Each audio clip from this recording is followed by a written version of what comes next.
Sa gulo ng balita, may tinig na totoo. Si Spencer Lacale, handang magsiwalat sa mundo. Di natatakot, di nagpapadikta. Boses ng masa katotohanan ay pinapakita. Ito ang banat, di ito drama. Hawak ang mic, hindi hawak ng malakanyang drama. Mga politiko'y takot sa kamera kapag si Spencer nasunog ang agenda.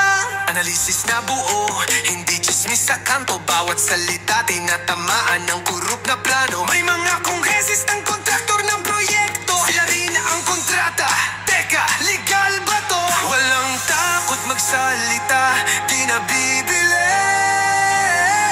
Ang katotohanang hawak niya, di matitinag, di mapipigil. Kahit gipitin ng sistema, di pipigil.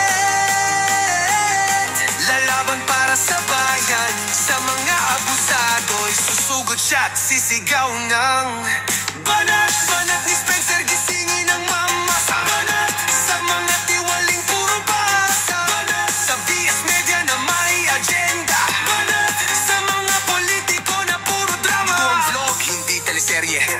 Walang script, walang bayad. Ito'y huhusya at katotohanan, pare. Kinakalampag ang nakakaupo, kahit sino ka pa. Kung may bahid ng kasinungalingan, di ka makakalusot sa kamera. May budget ng bayan, pero sa bulsa dumidiretso. Mga proyekto'y peke, pero sa media perfecto. Sa entablado'y banal, sa likod ang dami palpak. Pero si Spencer handang isiwalat lahat ng bakbak. Huwag kang magtago sa likod ng kapangyarihan. Dahil sa mata ng taong bayan, kita ka. Spencer Lacale, hindi bayaran, hindi troll. Truth teller, system breaker.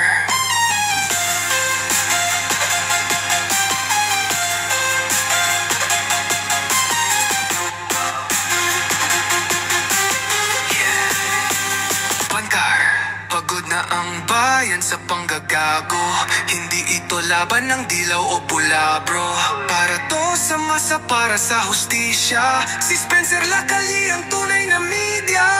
Kahit pigilan ang liwanag ay sisiklab. Boses ng katotohanan ay di kailanman tatahimik. Spencer Lacale, salamat sa banat mo.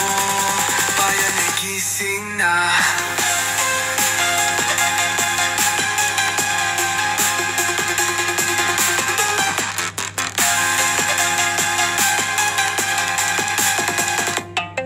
Kahit pigilan, ang liwanag ay sisiklab. Boses ng katotohanan ay di kailanman tatahimik. Spencer Lacale, salamat sa banat mo. Bayan ay gising na.